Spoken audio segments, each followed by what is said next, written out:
এই জায়গাতে বর্তমানে নৌকা চলাচল মানুষে করে এই পর্যন্ত বেকওয়ার্ড জায়গা আর কিন্তু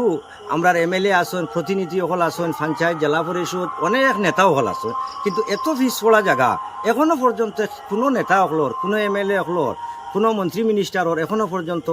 এই জায়গাটা কেউর নজরে পড়ে না বুঝছেন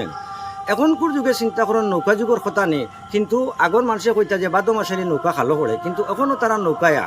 যদি এই জায়গাতে কোনো হঠাৎ করিয়া কোনো আগুন লাগে যদি খেরোর বাড়িঘর কোনো অসুবিধা ঘটে তাহলে পঞ্চায়েত অ্যাম্বুলেন্সটা কীরকম যাইব আজকে তো এই রুগীরে তার অভিভাবক হল তাকায় নৌকায় আনিয়া যেটা ওএনজিসি রোড হয় ওএনজিসি রোডও তারা প্রায় আধা ঘন্টা নৌকায় আনিয়া তারা অ্যাম্বুলেন্সে উঠাইছেন যদি এমার্জেন্সি রুগীর কোনো অসুবিধা তাহলে তো রুগী নৌকাত মারা যাইব